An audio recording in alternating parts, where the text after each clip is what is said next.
Olá, eu sou o pastor Alberto Rodrigues e estou aqui com mais um vídeo da mensagem da palavra do Senhor.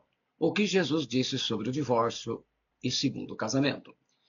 Importante que eu já tinha feito 2 vídeos sobre o tema e dessa vez a gente deu uma melhorada e com recursos nós vamos apresentar de uma forma mais instrutiva e deixar você tirar suas conclusões. Claro que eu sempre dou o meu parecer, a minha opinião em cima disso, mas eu dou todas as ferramentas e, claro, nem sempre as pessoas vão concordar ou discordar, enfim, fica a seu critério.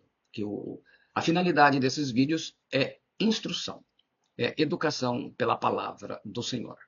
E como ele é um tema muito polêmico e que gera muita controvérsia, eu estou trazendo de uma forma bem educativa, de uma forma que você tenha todas as informações que eu julgo necessárias para você tirar as suas conclusões. E por isso que ele não será um vídeo curto, dada aí a importância de nós mostrarmos tudo com relação à base de um evangelho, mas esse evangelho, o evangelho de Mateus, capítulo 19, versículo 9, mas ele tem que ser analisado de uma forma bem mais profunda, dentro de toda a escritura, dentro da palavra do Senhor.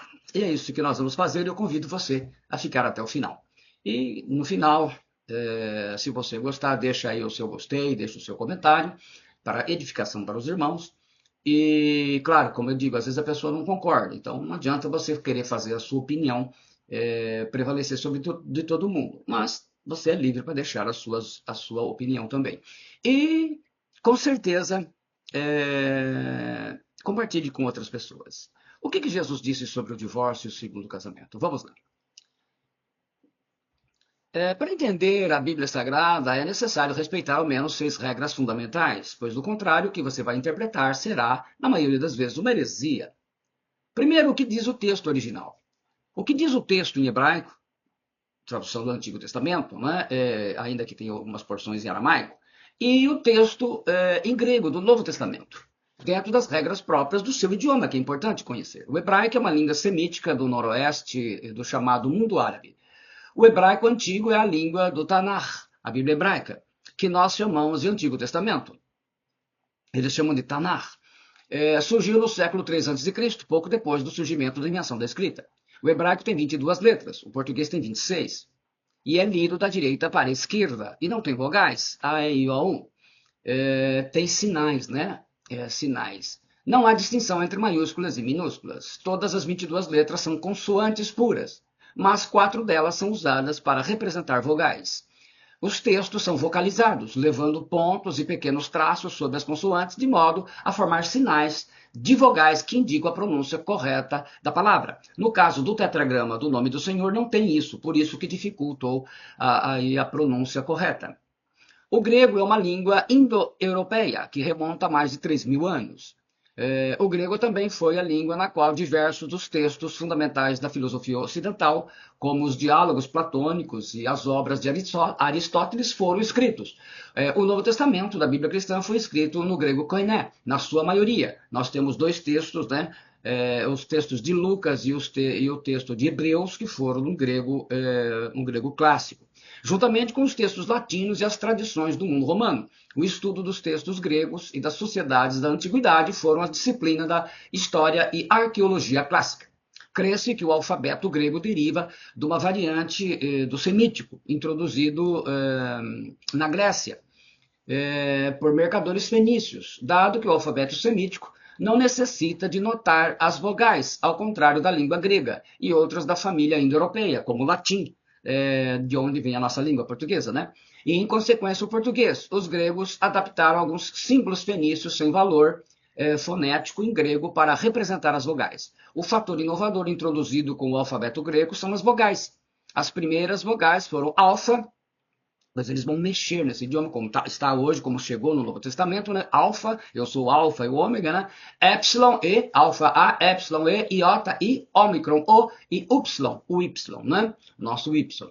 O português é uma língua neolatina, que surgiu do latim, idioma dos romanos, que viviam na Península Itálica, o Látio.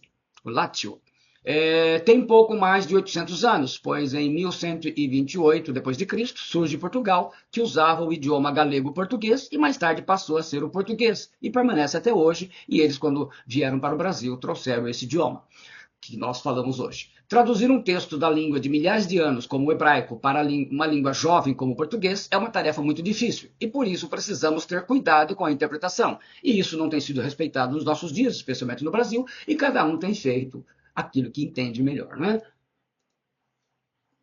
Infelizmente, distorcido a palavra do Senhor. A Bíblia explica, a segunda regra, a Bíblia explica a própria Bíblia.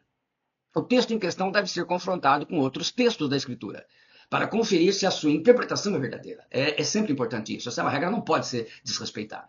A Bíblia nunca se contradiz. Somente as interpretações que são feitas desrespeitando as regras básicas. E por isso surge heresias sem parar a cada dia uma heresia nova. Terceira regra. Não se pode criar uma doutrina com base em traduções. Aí respeitando o primeiro ponto que eu falei. Essa regra depende da regra 1. Sempre devemos analisar e concluir com base nos textos originais.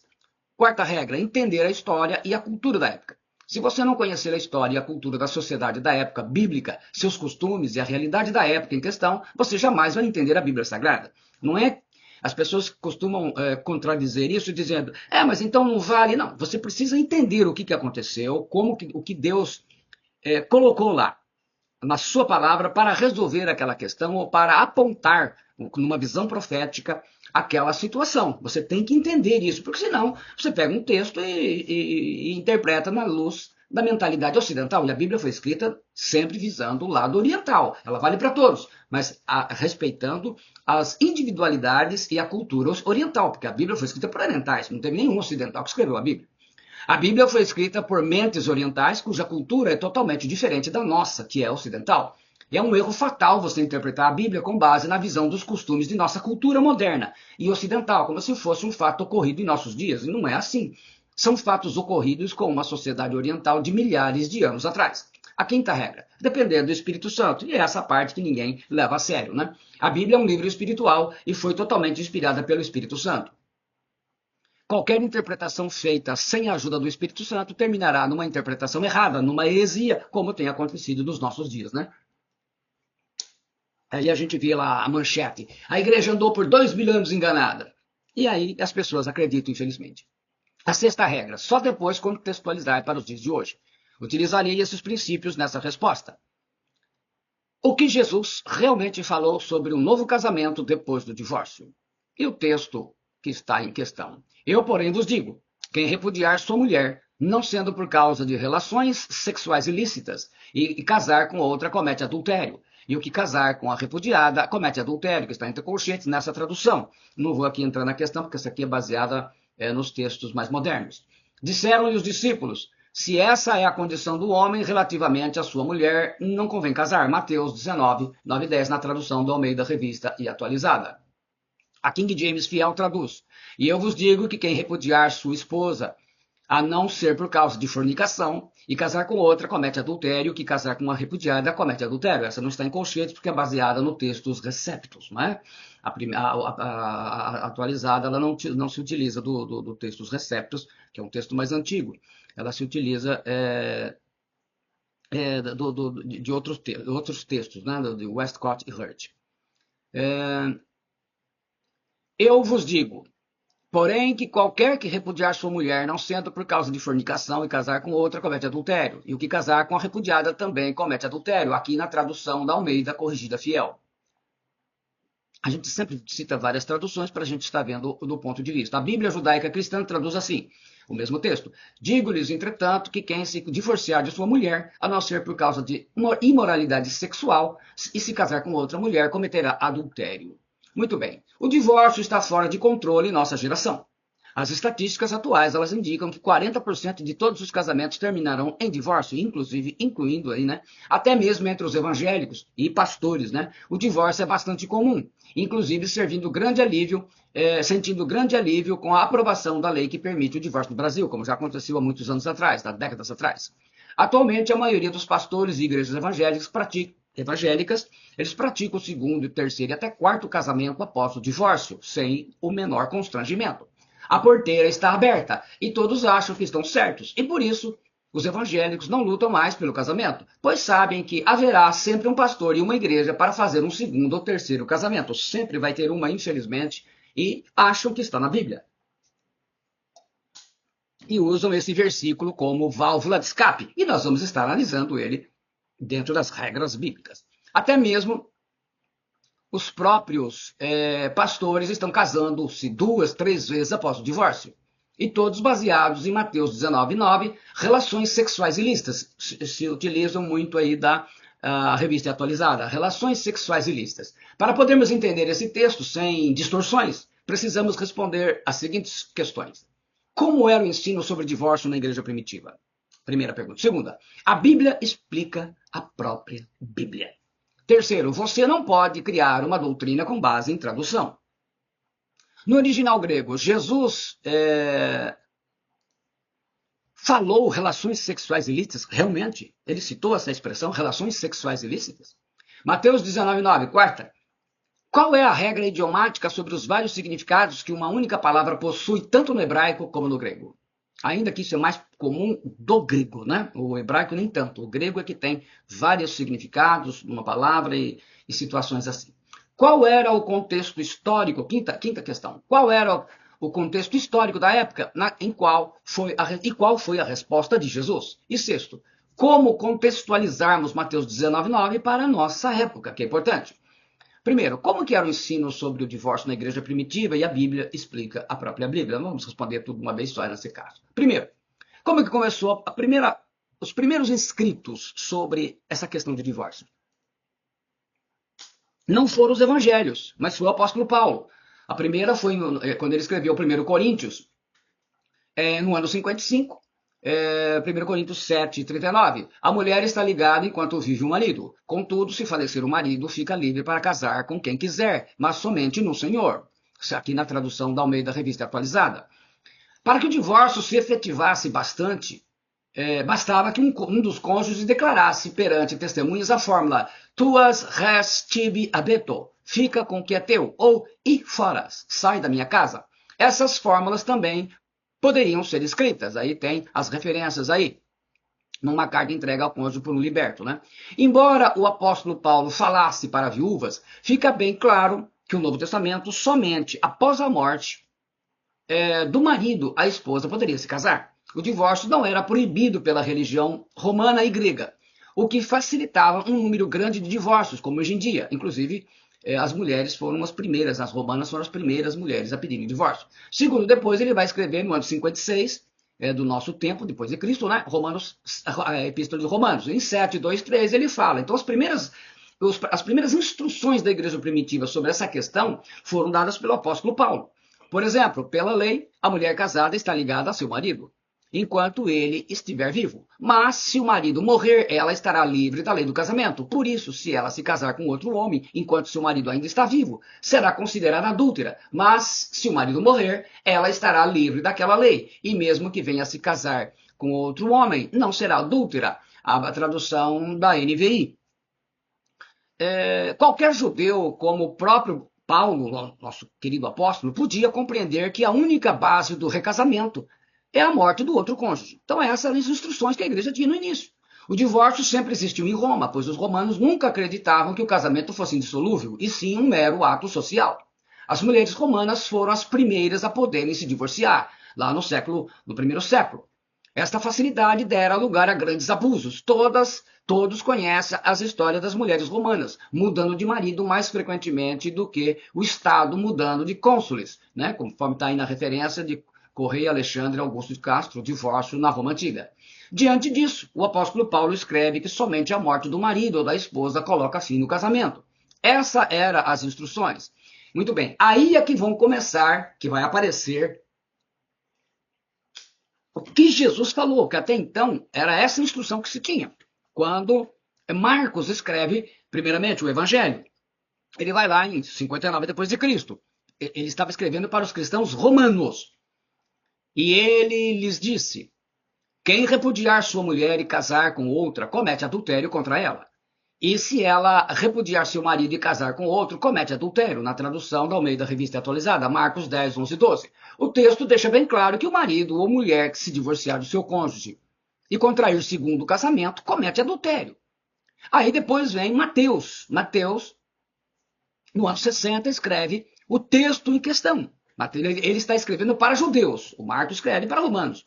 Ele está escrevendo para judeus. É importante a gente entender quem era o público para saber entender o porquê que cada um escreveu o que escreveu. E aí, então, Mateus escreve. Por quê? Nós vamos entender por que ele inclui essa cláusula. Aqui na revista atualizada. Eu, porém, vos digo, quem repudiar sua mulher não sendo por causa de relações sexuais ilícitas e casar com outra comete adultério. E o que casar com a repudiada comete adultério. Então ele coloca essa cláusula de exceção, correto? Aí no ano 60, Lucas ele vai escrevendo para os cristãos greco-romanos, né? Está escrevendo para o Teófilo. E ele escreve, na tradução da revista atualizada, quem repudiar sua mulher e casar com outra comete adultério, e aquele que casa com a mulher repudiada pelo marido também comete adultério. Por qual motivo Marcos e Lucas não incluíram a exceção citada por Mateus? Até porque Marcos escreveu primeiro, né? Mas por que ele não incluiu isso? Porque era conhecido que Jesus fez isso. Por que ele não... Naturalmente que eles tinham esse conhecimento. Vamos responder depois essa pergunta. Primeiro a gente tem algumas coisas para ver. Você não pode criar uma doutrina com base em tradução. Lembra disso? No original grego, Jesus não falou a frase relações sexuais ilícitas. A primeira coisa que a gente vai dizer. Almeida Corrigida Fiel, ela traduz como fornicação. Relações sexuais ilícitas traduz a revista atualizada. E a Bíblia judaica cristã, judaica completa, ela traduz a imoralidade sexual completa, mas é cristã também, são os judeus convertidos, os messiânicos. Então, por que Jesus usou a palavra pornia? Que aqui no Brasil o povo fala porneia, né? E não a palavra clássica para adultério, que é o moikia, ou, como o pessoal fala aqui, moixeia. Por que ele utilizou pornia e não moikia? Então tudo isso tem uma razão para explicar e não dá para a gente falar simples assim. Pornia vem de pornei, que significa mulher que vende o corpo para o uso sexual, uma prostituta contratada. Ela se refere a um comportamento desprovido de um controle moral, geralmente com implicação de devassidão de ordem sexual, lascívia, sem controle. Isso é importante você ficar bem gravado na sua ideia. Que a palavra pornia, ela traz a ideia de uma falta de controle moral com implicação de devassidão na ordem sexual, uma lascívia sem controle. Pornia se refere a diversos tipos de pecados de lascívia que são colocados na Bíblia. Ele refere-se a incesto, como relação sexual entre parentes, lá Levítico 18, 20. Geralmente se ouve que há entre vós fornicação, e fornicação tal que nem, sempre os destaques são meus, que nem ainda entre os gentios se nomeia, como é haver quem possua a mulher de seu pai. Quer dizer, o filho está vivendo maritalmente com uma madrasta. Essa é a tradução da Almeida Corrigida Fiel. Em 1 Coríntios 5:1, a Corrigida Fiel traduz como fornicação, a palavra pornia, e a Ara traduz como imoralidade. O cristão que tinha relações sexuais com sua madrasta, desobedecendo a Deuteronômio 22:30, nenhum homem tomará sua madrasta e não profanará o leito de seu pai. Herodes se casou com Herodias, sua cunhada, neta de Herodes o Grande, e Mariamne, e sobrinha de Herodes, mulher de seu irmão Filipe, conforme está lá Marcos capítulo 6, versículos 17 e 18, e Levítico 18, 16, 20 e 21. Em Marcos, ele diz assim: porque o mesmo Herodes, por causa de Herodias, mulher de seu irmão Filipe, porquanto Herodes se casara com ela, mandara prender a João e atá-lo no cárcere, pois João lhe dizia, não te é lícito possuir a mulher de teu irmão. Se fosse nos nossos dias, essa questão, né, casa com a cunhada, divorciou, seria aceito normalmente na grande maioria das igrejas evangélicas. Mas, na época, a coisa não funcionou assim. Segundo, casar com prostituta, profissionalmente do sexo pago, profissional do sexo pago. O apóstolo Paulo fala de quem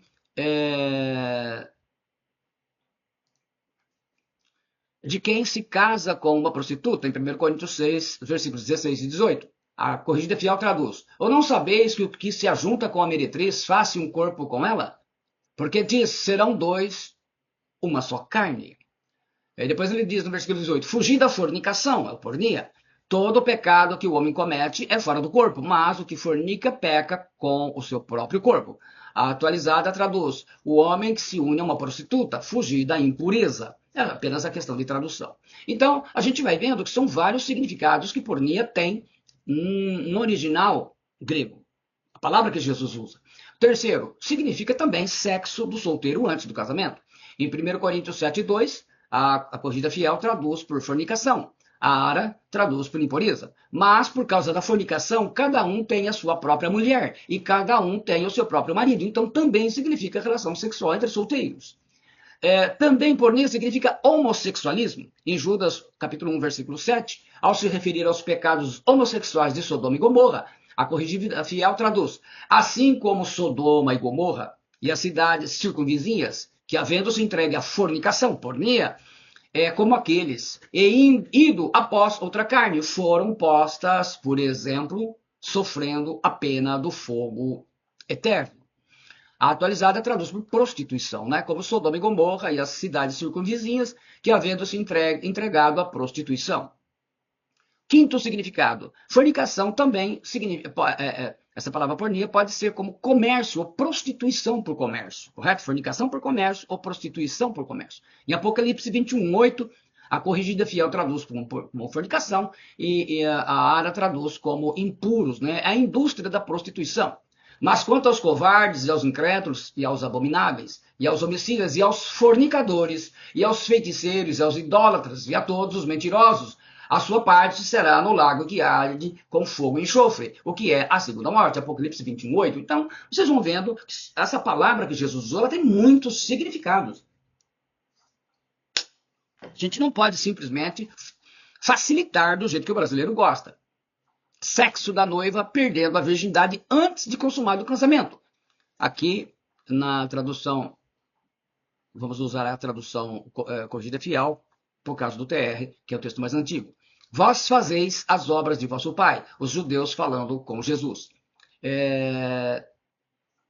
Nesse diálogo de Jesus com os judeus, né, Jesus diz: vós fazeis as obras de vosso pai. Disseram-lhe os fariseus, né? Pois nós não somos nascidos de fornicação, temos um pai que é Deus. Os fariseus acusaram Jesus de ser filho de fornicação, porque era conhecido o fato de Maria, sua mãe, ter ficado grávida de Jesus antes de consumar o seu casamento com José. Correto? Ora, o nascimento de Jesus Cristo foi assim, que estando Maria, sua mãe, desposada com José, antes de se ajuntarem, antes de terem relações, né, maritalmente, achou-se ter concebido do Espírito Santo, e para os judeus, ela teria cometido a fornicação. Então José o pornia, seu marido, sendo justo e não a queria infamar, intentou deixá-la secretamente. Mateus 1, 18, 19, aí o anjo aparece e explica para ele que era obra do Espírito Santo. Ora, o nascimento de Jesus Cristo foi assim, estando Maria, sua mãe, desposada com José, sem que tivesse antes concebido, achou-se grávida pelo Espírito Santo. Mas José, seu esposo, sendo justo e não a querendo infamar, resolveu deixá-la secretamente, aqui na tradução da Revista Atualizada. Para muitos estudiosos, aliás, esta é a única exceção verdadeira para poder se divorciar e casar de novo sem cometer adultério. Algumas igrejas têm esse pensamento. A mulher tem relações sexuais e perder sua virgindade com outro homem antes de se casar, e o marido vir a descobrir o fato depois de casado. Se ela mente, engana, e depois ele vai descobrir. Essa seria para alguns aí, né? Maria deveria ser apedrejada se fosse um caso de fornicação, com a presença do marido. José fugido, não poderiam apedrejá-la, mas aí o anjo aparece e mostra para ele que não é assim, né? O proto-evangelho de Tiago, em 150 do nosso tempo, destaca o casamento judeu em duas etapas. A primeira etapa, o acordo entre as famílias. O noivo ia até a casa do pai da noiva e, com acerto, ele levantaria dinheiro durante um ano para pagar o dote da noiva. O noivo teria que provar, primeiro, que gosta da noiva. Segundo, que tem como trazer dinheiro para a família, para sustentar a noiva. E que está disposto, terceiro, a pagar do próprio bolso e indenizar o pai para tirar a filha, a joia da casa dele. Nesta etapa, o noivo já está desposado da noiva, já está casado, mas ainda não podia morar com ela e consumar o casamento. Costumes diferentes, né? Que hoje o pessoal mora muito tempo e às vezes nem casa. Na segunda etapa, depois de um ano, o casamento era efetivado. O noivo ia até a casa da noiva para buscá-la e assim consumar o casamento. Na noite de núpcias, Maria aparece grávida entre essas duas etapas, estando já desposada. Na época, ninguém acreditava na virgindade de Maria. Nós cristãos acreditamos porque cremos na Bíblia. E, enfim, a pornia também significa adultério. E é aí que nos interessa mais. E pondo-a no meio, disseram-lhe: Mestre, esta mulher foi apanhada no próprio ato, adulterando. João 8,4. Quando é que pornia é traduzida por adultério, ao invés da palavra clássica, para a palavra grega moikia, como aparece em João 4? Tem uma diferença. Existe uma situação que você usa moikia, e existe uma outra situação que você usa pornia, para significar adultério, não as outras coisas. Eu mostrei para vocês verem que na Bíblia, esta palavra, na própria Bíblia, não tem tudo o que é usado em grego, mas tem 7 significados aqui. Disseram a Jesus: Mestre, esta mulher foi apanhada em flagrante adultério. João 8,4. Mateus 19,9. Qual é a regra idiomática sobre os vários significados de uma única palavra que uma única palavra possui, tanto no hebraico como no grego? Aqui, especialmente no grego, que é a nossa questão. Uma palavra em grego pode ter vários significados, e a regra ensina que você precisa considerar o contexto para saber quando aplicá-la dentro das regras da língua grega. Assim, no caso da mulher pega em adultério, em João 8,4, com um único amante se usa moikia, porque era um único amante, correto? O apóstolo João, ao tratar dos pecados da profetisa chamada Jezabel, das coisas espirituais da idolatria, ela se prostituía e, como era casada, cometia adultério. Ele usa as duas palavras, porque ela, sendo casada, teve relações com vários outros homens, e não somente com um amante. E diz lá o texto: e dê-lhe tempo para que se arrependesse da sua fornicação, pornia, e não se arrependeu. E eis que, porém, numa cama e sobre os que adulteram, moikeo, com ela virá grande tribulação, se não se arrependerem das suas obras. Apocalipse 2, 21, 22. Eu estou colocando o texto em grego, vocês podem olhar aí, o texto está em grego e também está transliterado em português, que é para mostrar. Os rabinos que traduziram o Antigo Testamento para o grego, a Septuaginta famosa, né? Os 72, nos mostram também esse uso dos termos. Por quê? Porque quando estavam traduzindo o hebraico para o grego, eles se depararam com essa questão em Oséias, no livro do profeta Oséias. Ao traduzir um livro do profeta Oséias, no capítulo 2, onde fala que sua esposa se tornou prostituta e por isso cometia muitos adultérios, ele usa a palavra grega pornia, porque não se tratava de um adultério com um só homem, um único homem, mas ela se tornou uma prostituta que vendia seu corpo como qualquer homem, com qualquer homem que a pagasse. Em Oséias 3, versículos 1 e 3, né? Está lá também o moikia. Vamos lá. Disse-me o Senhor: vai outra vez, ama uma mulher amada de seu amigo e adúltera, como o Senhor ama os filhos de Israel, embora eles olhem para outros deuses e amem bolos de passas. Então tem o texto, colocando a tradução da Septuaginta em grego, né? Tá aí. Pode ver aqui Oséias, né? Em grego. E lhe disse: tu esperarás por mim muitos dias, não te prostituirás, nem serás de outro homem, assim também eu esperarei por ti. O autor de Hebreus também, ao exortar sobre o matrimônio, ele usa as duas palavras para indicar coisas diferentes. A atualizada traduz: digno de honra entre todos seja o matrimônio, bem como o leito sem mácula, porque Deus julgará os impuros e os adúlteros. A mesma coisa, impuros, pornia, adúlteros, moikia, mesma coisa com Oséias, ele usa as duas expressões. A Corrigida Fiel traduz: venerado entre todos o matrimônio e o leito sem mácula, porém aos fornicadores, pornia, e aos adúlteros, moikia, Deus os julgará, porque existem as duas situações. Veja bem, ele está falando o matrimônio, isso aqui não é fora do matrimônio. Dentro do matrimônio nós temos os fornicadores e temos os adúlteros. Os fornicadores são aqueles que traem com vários parceiros, ou várias parceiras, né? Um homem que traindo com traz a sua esposa com várias mulheres, ou só com uma. Aí seria moikia. Então é isso que é importante entender. Pornia e moikia. Observe que o autor sagrado se refere às relações sexuais extraconjugais ou ilícitas, como traduz a atualizada, ou fornicação, a Corrigida Fiel, do matrimônio, dentro do matrimônio. Fornicadores que cometem adultério com muitos parceiros diferentes. E adúlteros que cometem adultério com apenas um parceiro que não seja seu cônjuge. Portanto, moikia são as relações sexuais ilícitas porque não são relações sexuais com seu marido ou com sua esposa. Fica mais claro que no casamento existem duas situações diferentes. Na língua grega, expressa na Bíblia, os impuros, fornicadores, que são os pornia, e os adúlteros, que são moiquia, que é aquele que trai apenas com uma pessoa, uma única pessoa, correto? Por que Jesus usou a palavra hebraica? Na verdade, Jesus não falou o grego, né? Ainda que Jesus falasse as três línguas, né? Da época, o latim, o aramaico e o grego, né? Porque na época não era hebraico. Ainda que o aramaico é um dialeto do hebraico e muitas palavras em hebraico são faladas em aramaico, correto? Ele usou a palavra hebraica zanum, que foi traduzida por fornicação, lá em Oséias 3:3, como prostituirás, texto que eu li anteriormente. Neste caso, Mateus traduziu para a palavra pornia, que significa fornicação. Então, Mateus, que era judeu, ele entendeu que Jesus não falou o adultério como os fariseus perguntaram, correto?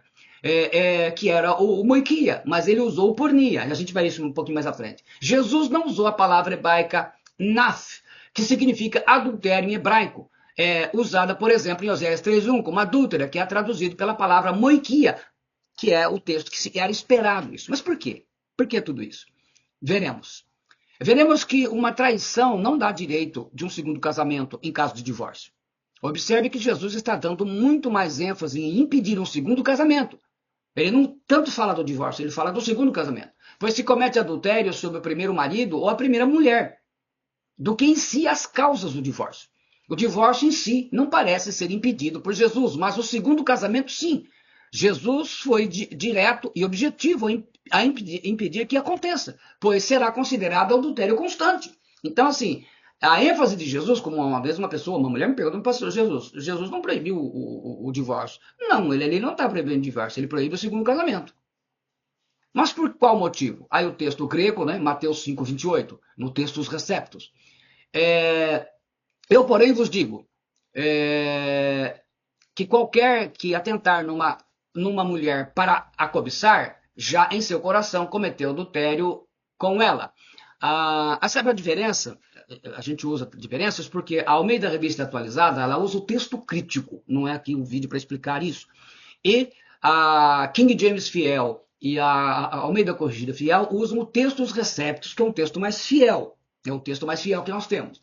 Atualizar, mas eu uso os dois para não dar margem para outras contradições. Pelo menos não utilizando os originais. Eu, porém, vos digo, qualquer que olhar para uma mulher com intenção impura no coração, já adulterou com ela. Aqui Jesus usa moiquia, normalmente. Lá em Mateus 19 ele não vai usar. Isso responderei na próxima pergunta. Qual era o contexto histórico da época de Jesus sobre divórcio e novo casamento? Não dá para responder sem explicar isso. E qual foi a resposta de Jesus? Então vamos entender isso, o contexto por que Mateus incluiu isso? Incluiu essa cláusula de exceção e os outros não. Dois mestres judeus, chamados Rabi ou Raboni, Hilel e Shammai, tinham posições distintas e radicais sobre o motivo que seria justo para o divórcio e um segundo casamento. Havia nos tempos de Jesus uma disputa muito acirrada sobre o divórcio entre os judeus. E Mateus viu a necessidade de incluir a resposta de Jesus sobre o tema, porque seu público-alvo eram os judeus. O mesmo não acontecia com os demais, que ninguém estava interessado nessa questão judaica, questão de judeu, coisa deles, né? Já tinha essa questão na época. Essa era uma questão judaica e os judeus estavam muito interessados em saber qual seria a posição de Jesus. Jesus ficaria com o lado de Hilel ou de Shammai? Porque aí seria um desempate poderoso, não é? Seria um desempate poderoso, pois Jesus já era um mestre muito respeitado. Então estava 1-1. Vamos ver quem Jesus vai ficar. Essa era a questão.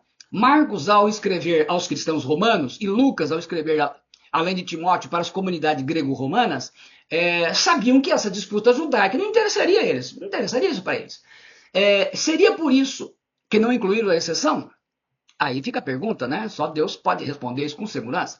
Mas de que lado Jesus ficou? Do Hilel ou do Shammai? Todo mundo quer saber? Para quem Jesus ficou? Ele pendeu. Então vamos entender os dois. A escola de Hilel, ela era mais liberal. Hilel, o ancião em hebraico, significa ancião, que viveu de 60 a.C. até 20 depois de Cristo, é o nome de um conhecido líder religioso judeu, que viveu durante o reinado de Herodes. o Grande, né, na época do Segundo Templo.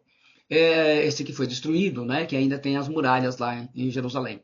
Estudioso respeitado em seu tempo, Hillel é associado a diversos ensinamentos da Mishnah e do Talmud, tendo fundado uma escola, a Beth Hillel, para ensino de mestres do judaísmo. É tido como um dos maiores rabinos hebreus. Então, a posição dele era muito respeitada. A questão do divórcio, Hillel ensinava: eles são pegos em duas armadilhas: fornicação, por pegarem duas esposas ao longo de suas vidas, apesar do princípio da criação ser macho e fêmea, eles os criou. Aí o documento de Damasco e tal, a fonte que estamos citando, né? A escola de Hillel era mais liberal.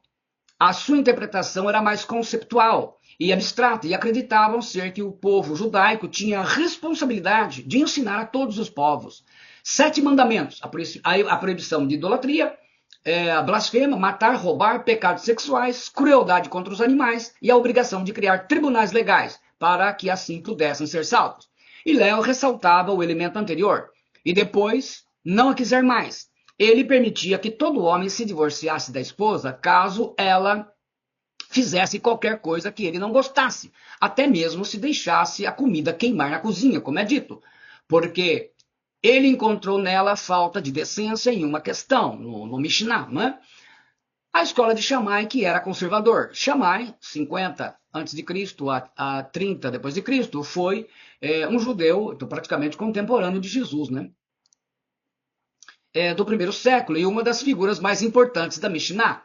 Fundou uma escola conhecida como Bet Shammai, geralmente associada a Hillel, o ancião de quem foi contemporâneo e oponente sobre as interpretações que deveriam ser dadas aos mandamentos da Halachá, o conjunto das leis hebraicas.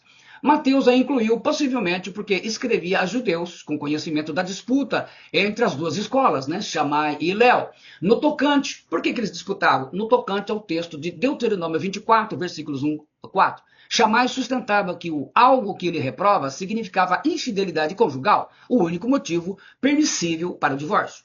No tempo do ministério de Jesus, a coisa parecia um tanto caótica. Um caloroso debate acerca do divórcio estava em andamento. Hoje ela está caótica, não está em debate porque o povo já aceita a porteira aberta. Daí viram os fariseus a Jesus com a indagação: é legal divorciar alguém, sua mulher, por qualquer coisa ou qualquer causa? Em Deuteronômio 24:1, a questão que eles perguntavam, para a gente entender essa questão, precisamos entender isso, senão fica essas interpretações supérfluas e bem fora da realidade. Nós somos no original. A expressão ervad dabar, ou ervad dabar, é traduzido como coisa indecente. A atualizada e a corrigida fiel. Alguma coisa indecente, traduz a Bíblia hebraica e o Tanakh completo. E coisa ofensiva, traduz a Bíblia judaica completa. E alguma impureza, traduz a King James fiel. E algo de inconveniente, a Bíblia de Jerusalém católica traduz assim. A escola de Shammai e seus seguidores entendiam que ervad dabar era nada menos do que falta de castidade e adultério, relações sexuais ilícitas com outro homem. Veja bem, Shammai entendia que Deuteronômio 24 poderia ser utilizada a palavra moiquia, relações sexuais ilícitas, como traduz a Almeida Revista e atualizada. Moiquia por não serem relações com o próprio marido. Daí ensinarem isso justificava um homem divorciar sua mulher. Deste modo, davam demasiada ênfase à frase: se ela não achar graça, se ele não achar graça aos seus olhos, ou ela não achar graça em seus olhos, o homem não se agradou dela. É fácil entender que esta questão dos fariseus provocava uma constante batalha entre as duas escolas rabínicas, a de Hillel e a de Shammai. Hillel favorecia o homem no direito de divorciar sua esposa por qualquer motivo. Já a Beth Shammai era uma escola conservadora e permitiu o divórcio somente se houvesse alguma coisa impura na vida da mulher, o adultério, o moiquia. A frase significativamente importante para nortear seu sentimento e atitude em Deuteronômio 24 é esta: por achar nela alguma coisa feia, pois os das escolas de Shammai davam isto a um significado de adultério. Aqui é bom estar lembrando que adultério era castigado com a morte, Levítico 20:10. Quer dizer, então, se considerasse assim, matava a mulher, ele ficava viúvo e podia casar, resolvido o problema. Também o homem que adulterar com a mulher de outro, havendo adulterado com a mulher do seu próximo, certamente morrerá o adúltero e a adúltera. Quer dizer, então matava os dois, correto? Levítico 20:10, na tradução da Corrigida Fiel. Tudo indica que isso não mais acontecia assim nos dias de Jesus, já não se matava, né? A escola de Shammai tinha uma interpretação da lei muito mais simples e literal, que fazia com que fossem muito mais estritos no cumprimento da mesma. Quer dizer, matar, até matava, porque queriam matar aquela mulher adúltera. Mas eles já contornavam os casos em função dessa interpretação. Para eles não importava o quão justo um gentil fosse, só os filhos de Abraão tinham direito à salvação. Eram violentos e agressivos por causa disso. Na época de Jesus, era a escola de Shammai que constituía a grande maioria dos fariseus. Após a destruição do templo de Jerusalém no ano 70, depois de Cristo, né, do nosso tempo, a escola de Shammai foi assimilada pela escola de Hillel, vindo a tornar-se o judaísmo rabínico que nós temos até hoje, tendo as posições de Shammai sido postas de lado. Então, a ortodoxia morreu, e aí ficou aquilo que é basicamente que acreditam a maioria das igrejas hoje. Em seu comentário sobre a questão do divórcio, Jesus tomou uma posição acima do debate, reportando-se a divina intenção do ideal do casamento. Então Jesus ele não vai ficar nem do lado de Hillel, nem do lado de Shammai, e muito menos do lado de Hillel. Portanto, deixará o homem a seu pai e a sua mãe, e apegar-se à sua mulher, e serão ambos uma carne. A crítica de Jesus, os fariseus trouxeram na lembrança aquilo que Moisés mandou, segundo eles usa aqui o verbo entelomai, ordenar, mandar que seja feito, encarregar, que vem do verbo dar, de dome em grego, dar algo a alguém de livre e espontânea vontade. Dar, mandou dar o quê? Carta, biblion, de onde vem a nossa palavra Bíblia, né? Um pequeno livro, documento escrito, uma carta de divórcio. Então, essa biblion, o divórcio aqui, apostasion, né? Biblion apostasion. Livro, divórcio, repúdio, uma carta de divórcio, de onde vem a palavra apostasia, aquela palavra lá de 2 Tessalonicenses, né, que é uma palavra interessante, análise, né, que fala da partida. Entretanto, Jesus declarou que Moisés permitiu o divórcio por causa da dureza dos vossos corações. Portanto, eles não eram convertidos e salvos, eram ímpios. Efetivamente, esse procedimento legal melhorou a posição da mulher naqueles dias, conferindo-lhe um certo direito, porque senão ela estava enrolada, mais ainda, né? Numa sociedade extremamente machista. No matrimônio, a união é originária do Criador e a separação é humana, com base na dureza do coração humano, não convertido, quer dizer, raça de Adão, não salvo para entender e praticar a vontade de Deus, revelada na sua palavra, a Bíblia Sagrada. Portanto, o que Deus ajuntou, não separe o homem, Jesus disse, Mateus 19:6. A frase carta de divórcio, que se encontra em Deuteronômio 24, versículos 1 ao 3, a Septuaginta traduz como Biblion Apostasion, do hebraico Shefer Keritut. Então, uma tradução, tem que passar, né? Ambas as palavras literalmente traduzidas significam um documento ou um livro de exclusão ou separação, isto é, um certificado de divórcio dado por um marido à sua esposa, de modo a fornecer-lhe oportunidade ou privilégio de casar com outro. E aí a referência para aqueles que gostam de conferir. Então, a International Standard Bible Encyclopedia Divorcement. Então, a condição para efetuar a separação legal era dar a carta de divórcio, que é o que os fariseus perguntam. Não se trata de mera separação de palavras ou expulsão violenta. Era preciso um documento escrito, como hoje é feito o divórcio. Há também 2 casos nos mandamentos de Moisés, nos quais o divórcio é absolutamente negado. O divórcio era proibido em 2 classes de maridos. Ao que tivesse acusado falsamente sua esposa de infidelidade, antes das núpcias, Deuteronômio 22, 13 e 19, não vou ler aqui, a uma pessoa que seduzisse uma virgem, Deuteronômio 22, 28 e 29. Se seduzisse uma virgem, onde vem o costume, se você estuprou uma mulher, tirou a virgindade dela, você casa com ela. A expressão hebraica shiluar isha, mandar embora uma mulher, uma esposa, Deuteronômio 22, 19 e 29, é exclusiva para a mulher, porque não se encontra expressão equivalente para o homem em relação à mulher na Bíblia, no original. Por falar em mandamento de Moisés, é bom observar que foram os fariseus que disseram que Moisés mandou, estelomai, entelomai. Na resposta, Jesus usou o verbo permitiu, dar permissão, que é o verbo epitrefo, em vez de mandar. Moisés ele não mandou fazer isso, ele permitiu, é diferente. Em função da falta de conversão daquele povo. Na vigência da lei e a dureza do coração humano abriu o caminho ao divórcio. Porque no expediente da graça, não... Aí vem a pergunta. Essa é uma pergunta, na verdade. Se na vigência da lei a dureza do coração humano abriu o caminho ao divórcio, por que no expediente da graça não haveria também essa abertura? Por que não? Mas por que não? Aí a recepção de pastores divorciados na ordem, eles fazem essa pergunta. Por que não? Unicamente ao marido competia, no Velho Testamento, romper os laços do matrimônio. Deuteronômio 24 deixa bem claro isso, que só o marido podia fazer isso. Havia certas restrições à concessão do divórcio. O repúdio era possível somente quando o matrimônio tinha sido contraído por livre consentimento. Quando o marido tinha desposado por obrigação legal uma jovem violada por ele, não lhe cabia direito de divórcio, ele podia mandá-la embora, porque ela foi estuprada. Mateus 22, 25, 29. Também não podia repudiar a esposa difamada por ele, Deuteronômio 22, 13 e 19, porque era mentira, ele difamou apenas. Uma mulher repudiada podia casar-se com outro, mas nunca mais com o primeiro marido, Deuteronômio 24, 4. Isso era lei. Estas considerações mostram que já o Velho Testamento regulava a necessidade e a possibilidade do divórcio, apesar de ser um expediente anormal. É salutar repetir que a instituição original do matrimônio não contém a ideia de separação ou divórcio, pois não era um mero contrato civil feito pelo homem e desfeito ao seu bel prazer, como nós estamos fazendo hoje, né? Hoje nas igrejas evangélicas, mesmo os católicos estão fazendo isso, não obedecendo tanto assim a igreja e fazendo. Então é uma coisa que os cristãos estão fazendo como os ímpios, mas uma união feita pela própria formação de Deus, na qual nenhum homem deve interferir. O que o Senhor uniu foi macho e fêmea. O ser humano é dual, bipessoal, expresso em homem, macho e mulher, fêmea, com união mantida no casamento. A poligamia também confunde a união que Deus criou.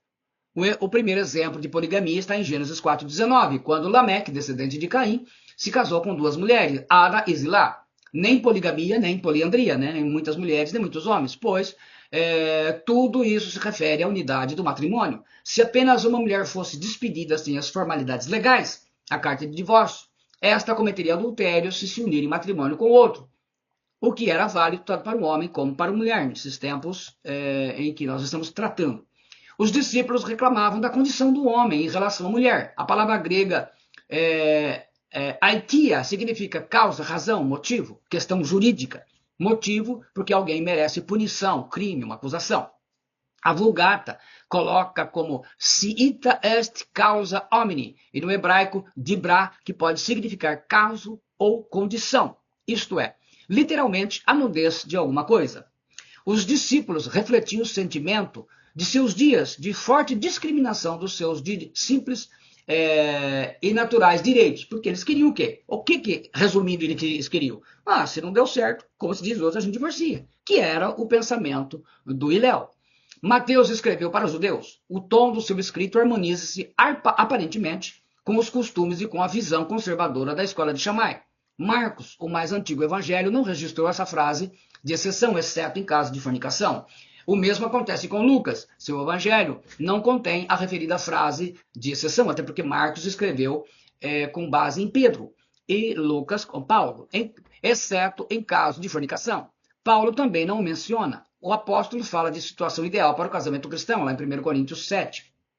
Nesta última citação, Paulo menciona a prostituição ou fornicação como um sinal a ser evitada no casamento. Caso cada um tenha a sua própria mulher e cada um tenha o seu próprio marido. O que é aconselhável no caso de separação é a reconciliação, pois este é o espírito cristão, sendo preciso a restauração do casamento, o que denota tempo e acompanhamento de um verdadeiro pastor conselheiro, que está disposto a servir a Jesus restaurando casamentos. Esse é o problema. Infelizmente, a grande maioria dos pastores não está interessada em acompanhar um casal em crise. Isso exige muito tempo e isso não dá dinheiro algum, preferindo antes fazer novos casamentos e manter os membros na congregação com 2 ou 3 casamentos, inclusive dos próprios pastores. Então é aquela situação, você faz o que você decidir, eu estou com você. É muito simples. Mas afinal, Jesus defendeu a posição liberal de Hilel ou Jesus defendeu a posição conservadora de Shammai? Ficamos falando até que não dei essa resposta. Jesus conhecia bem o que o pai pensava sobre o divórcio. Todo hebreu conhecia. Pois eu odeio o divórcio, diz Adonai, o Deus de Israel, e de quem cobre a sua roupa com violência, diz Adonai Tsabaoth. Por isso, cuidem do espírito e não sejam infiéis. Malaquias 2,16, na tradução da Bíblia judaica completa. Se Jesus defendesse a posição de Hillel, ele permitiria o divórcio por qualquer motivo, como vemos hoje em dia acontecendo tanto com católicos como com evangélicos liberais e também aqueles que não são, né? Porque o casamento é uma instituição divina, independentemente de ser cristão ou não. Se Jesus defendesse a posição de Shammai, teria que permitir o divórcio nos casos das relações sexuais ilícitas, como traduz a Ara, ou o adultério, com um outro parceiro. Aí ele teria que ser utilizado. O Mateus deveria usar a palavra moikia. Eu adulterei com uma pessoa, e aí minha esposa pode pedir o divórcio, por exemplo. Mas Jesus surpreende a todos e vai muito além das posições de Hillel e Shammai, pois Jesus ensina que o divórcio que permite um segundo casamento sem cometer adultério somente em casos de pornia, isto é, fornicação. E nesse caso, o que faz mais sentido dentro do contexto, fornicação se refere a um comportamento desprovido de controle moral, geralmente com implicação de devassidão de ordem sexual, lascívia, sem controle. É algo sem controle. É o adultério que envolve prostituição, incesto, homossexualismo, poderíamos colocar aqui até pedofilia, mas olha, prostituição, quer dizer, por exemplo, a mulher se prostitui, está sempre se prostituindo, não tem condição de um casamento assim. O incesto, aí é complicado, né? Com filha, com filho, com primas. Homossexualismo, o marido se torna homossexual, ou a esposa lésbica. Sexo antes do casamento, fornicação, a noiva escondendo do noivo o fato de não ser mais virgem. Em nossos dias isso praticamente não tem mais valor, né? Essas coisas não acontecem mais. Mas imaginemos uma situação assim, naquela época, sim, de repente ele descobre que ela já teve outro homem, então ele podia fazer isso. Podemos acrescentar na pedofilia o tarado que está dentro dessas conotações, né, que são a falta de controle. Então, pornia expressa a ideia, eu vou repetir, de um comportamento totalmente desprovido de controle moral, geralmente com indagação de devassidão de ordem sexual, lascívia e sem controle, que não tem condição de ser regulada dentro de uma relação saudável. E isso impediria de permanecer junto ao casamento. A grande maioria dos divórcios entre católicos e evangélicos não se enquadram em pornia, nem mesmo dos pastores. Razão pelo que a grande maioria dos segundos ou terceiros casamentos estão cometendo adultério constante, conforme as palavras de Jesus, infelizmente. A maioria das pessoas dentro das igrejas, com seu segundo e terceiro casamento, estão cometendo adultério. Isso tinha que causar revolta no povo, pois parecia impossível de se praticar e desmedidamente rigoroso. Tanto que a reação dos discípulos de Jesus foi imediata quando entenderam as palavras de Jesus. O que eles falam? Na tradução da Corrigida Fiel, da atualizada, revista atualizada. Disseram-lhe os discípulos, se essa é a condição do homem relativamente à sua esposa, não convém casar. Ora, se fosse com um homem só, eles não iam falar isso, como é nos dias de hoje. Não, eu caso, se não der certo, eu me divorcio, se ela me trair ou se ele me trair. Olha só a questão, se essa é a condição relativamente, então eles entenderam. Hoje estão se fingindo de morto. A Bíblia Viva traduz, então os discípulos de Jesus disseram-lhe, se isso é assim, é melhor não casar. A Corrigida Fiel traduz, disseram-lhe seus discípulos, se assim é a condição do homem relativamente à mulher, não convém casar. O casamento sem qualquer possibilidade de liberdade essencial parecia-lhes uma conexão severa e insuportável, como em nossos dias se diz. A gente casa, se não der certo, a gente se divorcia. Então eles não queriam essas regras, eles queriam liberou geral, porteira aberta. E por isso Jesus respondeu. Aí qual foi a resposta de Jesus? Jesus, porém, lhes respondeu, nem todos são aptos para receber este conceito, mas apenas aqueles a quem é dado. Mateus 19:11, é tudo dentro do contexto, tá?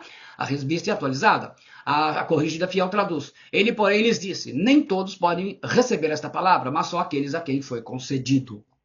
Então, não é para todo mundo.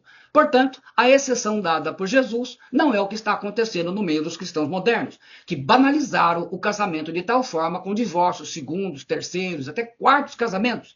Após uma sucessão de divórcios sem base bíblica, uma aberração evangélica está sendo feita e praticada e ensinada por pastores e bispos dentro, e apóstolos, né, falsos apóstolos dentro da igreja do Senhor. Se Jesus concordasse com Shammai que o adultério, relações sexuais ilícitas, tão comuns em nossas igrejas, fosse o suficiente, aliás, basta ver o Ministério de Louvor, né, que está cheio de gente assim, fosse o suficiente para a vítima usar essa cláusula e pedir o divórcio e se casar novamente, Jesus teria utilizado a palavra moikia, que tem o sentido original. No original, no Novo Testamento, em termos de estado civil da mulher envolvida no ato. Então, aí seria aquele caso. Traiu uma vez, já pode divorciar. Ele teria falado a palavra equivalente para Mateus usar moiquia. Em outras palavras, a relação sexual entre um homem solteiro ou casado e uma mulher casada era adultério, moiquia. A relação sexual entre um homem casado e uma mulher solteira seria geralmente vista como pornia, fornicação. Portanto, a regra geral estabelecida por Jesus é: e disse-lhes, quem se divorciar de sua mulher e se casar com outra, comete adultério contra ela. E se uma mulher se divorciar do seu marido e se casar com outro homem, ele também comete adultério, conforme Marcos, na Bíblia Judaica completa.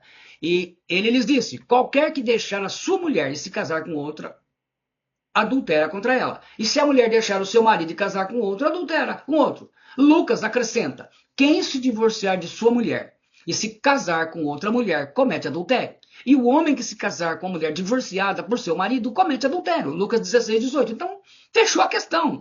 Qualquer que deixa a sua mulher e se casa com outra, adultera. E aquele que casa com a repudiada pelo marido, adultera. Quer dizer, eu deixo a minha mulher, caso com outra, estou cometendo adultério. E quem casar com a minha mulher, comete adultério também. É simples assim. Não está dentro do pornia. Embora o Antigo Testamento desse a liberdade para os judeus se divorciarem por vários motivos, para poderem se casarem novamente, Jesus limitou essa liberdade a um único motivo, com uma resposta que tinha como objetivo levar os judeus a refletir profundamente no significado e o projeto de Deus para a união familiar, o que deveria estar acontecendo com os pastores, os bispos, profetas, evangelistas e tais apóstolos dos nossos dias, e todos os crentes, todos os cristãos católicos e evangélicos. Mateus 19,6. De modo que já não há, são mais dois, porém uma só carne. Portanto, o que Deus ajuntou não separe o homem, deveria ser o que está no coração de todos. A Corrigida Fiel traduz assim, não são mais dois, mas uma só carne. Portanto, o que Deus ajuntou não o separe o homem. O casamento é indissolúvel, quer dizer, não se destrói, não se dissolve nesta vida terrena nos planos do Pai Celestial. Podemos nos divorciar nos tribunais humanos, mas isso não acontece no tribunal de Deus. Por isso que ele falou que comete adultério. Além disso, Jesus mostrou que a lei do divórcio do Antigo Testamento foi estabelecida por causa da dureza do coração do próprio povo de Deus. Isto é, por causa de um povo não convertido a Deus, de um povo não salvo. Como todo bom judeu, os discípulos de Jesus apreciavam a lei e o divórcio do Antigo Testamento e tiveram que aprender que não era assim que ia funcionar no reino de Deus. É por isso que eles expressaram um certo descontentamento e desapontamento com o posicionamento de Jesus, permitindo divórcio e recasamento somente no caso de pornia e não de moiquia. Então, se você não entendeu, releia, reassista o vídeo várias vezes, porque o tema é complexo. Por isso que eu falei que não ia ser fácil. Eles disseram, se o relacionamento de um homem com uma esposa é assim, não vale a pena casar. Qual judeu se divorciaria se soubesse que não poderia se casar de novo? Eu pergunto, qual católico, qual evangélico que se divorciaria se soubesse que não poderia casar de novo? Os evangélicos se divorciariam tanto, inclusive os pastores, os evangélicos se divorciam tanto porque os pastores se tornaram irresponsáveis com a palavra de Deus e permitem um novo casamento como o iléu. Não importa o motivo do divórcio e nem quantos divórcios já foram realizados, nós fazemos outro. Hoje não há nenhum interesse pode até fazer cursos e cursos para os casais, mas se chegar lá, pastor, vamos divorciar, não dá certo, ele fala, vai, eu estou com você. Os evangélicos se divorciam tanto, os pastores facilitariam tanto esses divórcios se entendessem a verdadeira causa da exceção de Jesus e por isso não poderiam se casar de novo? Penso que não, porque, olha, nesses 39 anos que eu tenho ministrando para casais, olhando a essa exceção, eu encontrei dois casos. Um em que o rapaz casou,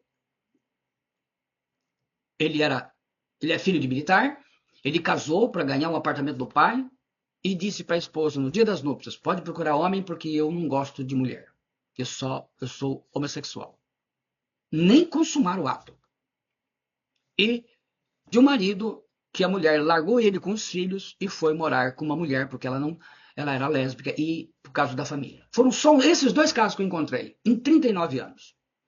Isso é refletido numa das qualidades imprescindíveis para um pastor, ou bispo, ou presbítero, ou diácono na palavra de Deus. Sim. 1 Timóteo 3,2, na NVI, traduz assim.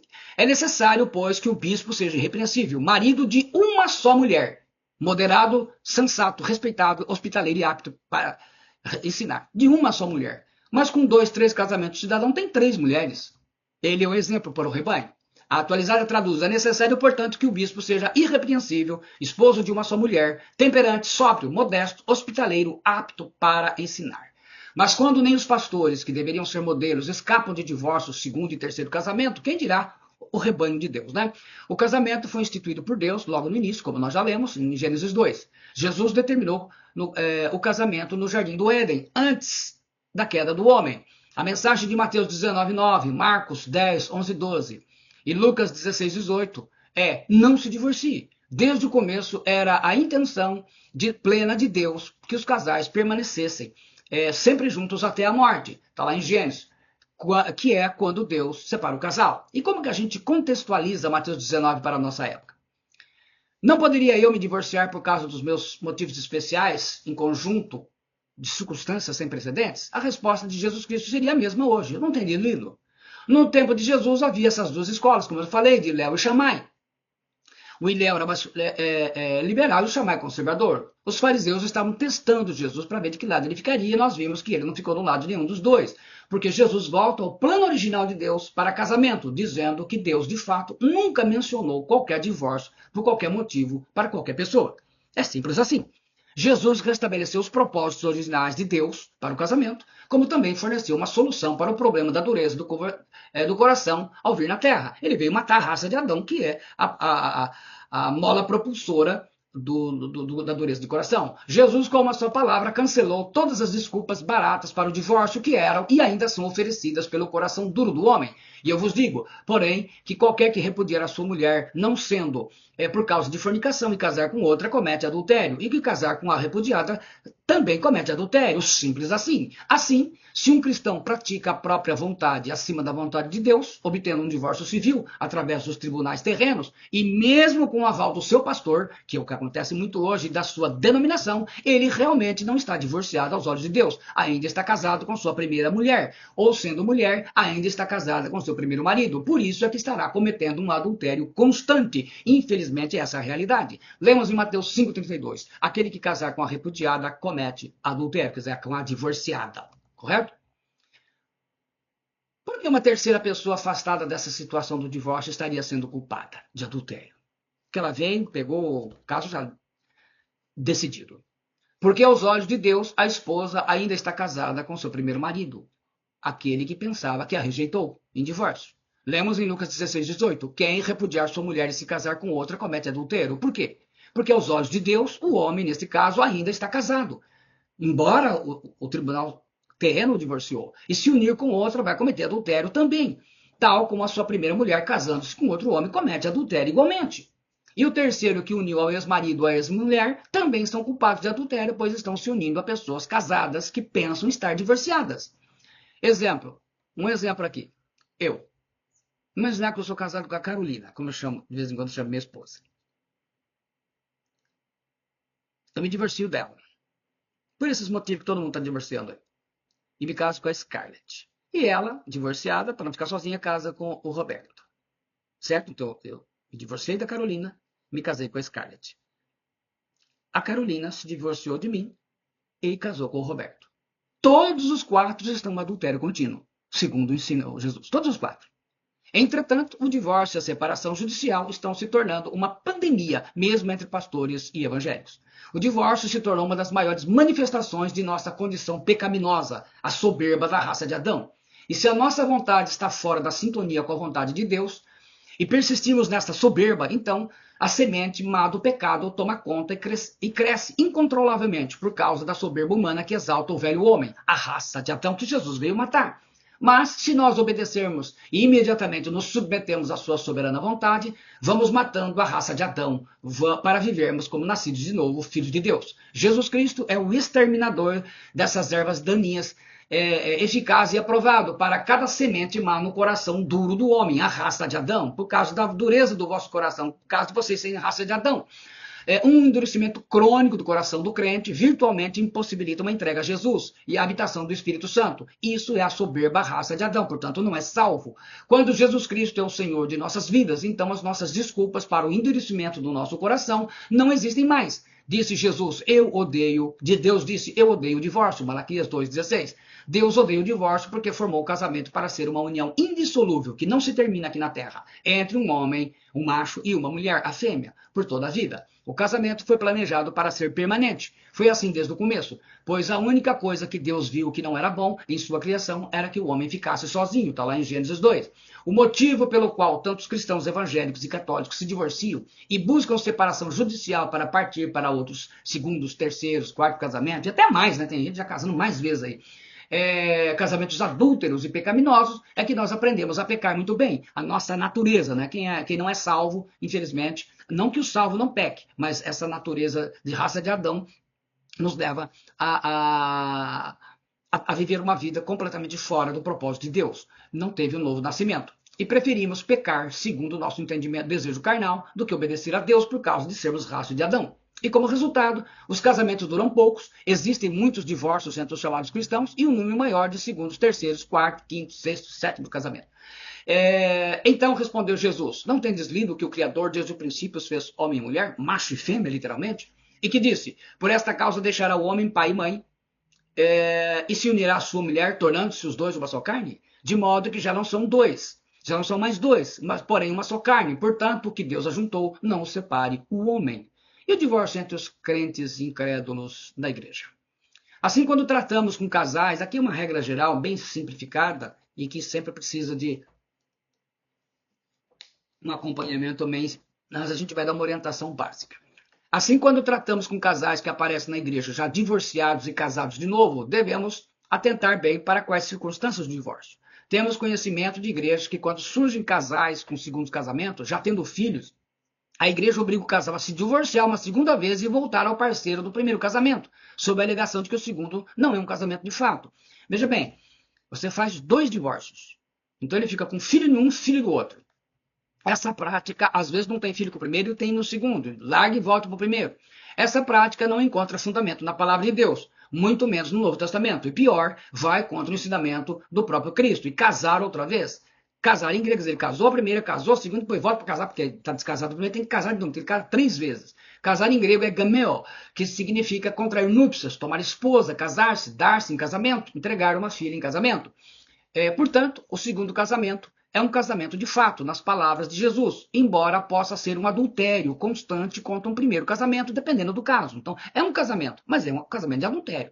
Então, cada caso deve ser tratado com muito cuidado. Análise profunda da situação e a direção do Espírito Santo, que é um fator indispensável. A gente não pode ir criando normas. Entenda que, embora estão divorciados diante dos tribunais humanos, continuam casados para com Deus. Existem situações assim. É casado com A, tem filhos. Se divorciou, casou com B, não tem filhos. Com você, como crente. Não, aí se divorcia daqui e volta para lá. Por quê? Porque isso aqui está errado. Tem a família lá atrás, correto? Temos que diferenciar o problema em 4 situações. A Bíblia nos apresenta 4 situações diferentes. Primeiro, divórcio entre dois crentes, 2 conhecedores da palavra. O segundo casamento é adultério. Um terceiro casamento continua em adultério contra o primeiro casamento. Um quarto casamento continua como adultério o primeiro. Você pode casar 2, 3 vezes. Todas essas vezes são adultérios contra o primeiro. Marcos 10, 11, 12, Lucas 16, 18, que eu citei diversas vezes aqui para frisar bem. Segundo, repúdio de um não crente por um crente. O segundo casamento é adultério contra o primeiro casamento. Casou com um não crente, e esse 1 Coríntios 7, 15, 16. Vai ser adultério também. O repúdio de um crente por um não crente. O segundo casamento é adultério contra o primeiro casamento. 1 Coríntios 7, 12 e 13. Quarto, divórcio entre 2 não crentes, divorciados que surgem na igreja já casados, não devem ser submetidos ao segundo divórcio, pois não existe na Bíblia uma autorização para a igreja fazer tal coisa. A gente pode interpretar, mas a Bíblia não aprova isso. Devem permanecer como foram chamados, em 1 Coríntios 7, 17 e 18. Pois não conheciam a palavra de Deus, poderemos, dependendo da situação, aplicar um dos princípios que conduzirá ao juízo do trono branco. Porque todos os que sem lei pecaram, sem lei também perecerão. E todos os que sob a lei pecaram, pela lei serão julgados. Chegou a família, já tem filhos, se divorciaram lá atrás, a gente vai divorciar de novo. Aqueles dois já casaram com outros. Nós não vamos fazer nada, porque não tem como divorciar todo mundo. Aí fica um show de divórcios, de novos casamentos, exceto nos casos em que chegam à igreja amaziados, morando juntos, com contratos, etc. E tal, né? Contratos e tal, não está casado. Aí tem que ver a regra. Como vocês veem, é um fato muito complicado e isso é apenas uma regra geral e cada caso precisa ser analisado com cuidado. Cada caso, então isso aqui é uma regra geral, é uma orientação geral, mas cada situação precisa ser analisado à luz da palavra de Deus, direção do Espírito Santo, para não fazer bobagem. E tem muita gente fazendo isso. Não há licença para pecar. Um segundo casamento sem ocasionar o adultério contínuo, que Jesus falou, somente em caso de pornia, fornicação, conforme expliquei exaustivamente nesse vídeo. Só em caso assim, correto? Eu sou o pastor Alberto Rodrigues, espero que você tenha gostado, se você conseguiu chegar até aqui o final. O que Jesus disse sobre o divórcio e o segundo casamento. Se gostou, deixa o seu gostei aí, pode fazer seu comentário, mas você vai ter que assistir várias vezes esse vídeo para poder mentalizar, porque a gente tentou sintetizar e mesmo assim ficou grande o vídeo, porque o tema é muito complexo. Mas compartilhe com aquelas pessoas que precisam, especialmente com pastores e ensinadores que precisam rever e fazer uma avaliação para não estarem casando em adultério seus membros, as suas ovelhas. Deus te abençoe, em nome do Senhor Jesus Cristo, para a glória do Pai, do Filho e do Espírito Santo. Amém.